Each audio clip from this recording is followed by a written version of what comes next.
बादशाह का सपना। एक बार की बात है जब बादशाह अकबर गहरी नींद से अचानक उठ गए और फिर रात भर सो नहीं सके। वो बहुत परेशान थे क्योंकि उन्होंने अजीब सा सपना देखा था जिसका मतलब वो समझ नहीं पा रहे थे। उन्होंने देखा कि उनके एक के बाद एक सारे दांत गिरते चले गए और आखिर में सिर्फ एक ही दांत बचा। इस सपने से वह इतने चिंतित हुए कि उन्होंने इसके बारे में सभा में चर्चा करने के बारे में सोचा।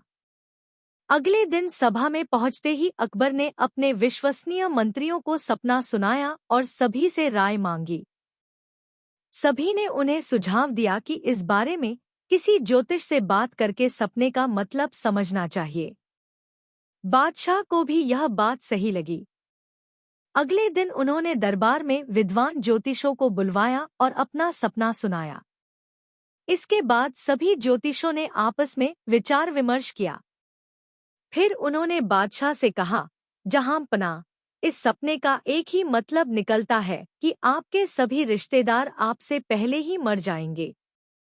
ज्योतिषों की यह बात सुनकर अकबर को बहुत गुस्सा आया और उन्होंने सभी ज्योतिषों को दरबार से जाने का आदेश दिया। उन सभी के जाने के बाद बादशाह अकबर ने बीरबल को बुलाया और कहा, बीरबल, तुम्हारे अनुसार हमारे सपने का मतलब क्या होगा? बीरबल ने कहा, हुजूर, मेरे हिसाब से आपके सपने का मतलब यह था कि आपके सभी रिश्तेदारों में से आपकी उम्र सबसे ज्यादा होगी और आप उन सभी से ज्यादा समय तक जीते रहेंगे। इस बात को सुनकर बादशाह अकबर बहुत खुश हो गए।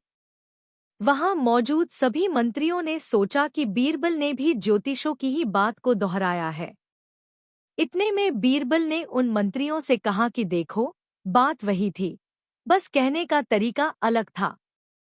बात को हमेशा सही तरीके से सामने रखा जाना चाहिए। मंत्रियों को इतना कहकर बीरबल सभा से चले गए। कहानी से सीख। किसी भी बात को बोलने का एक सही तरीका होता है। विचलित करने वाली बात को भी सही तरीके से कहा जाए तो उसका बुरा नहीं लगता। इसी वजह से बात को हमेशा सही तरीका और सलीके से रखा जाना चाहिए।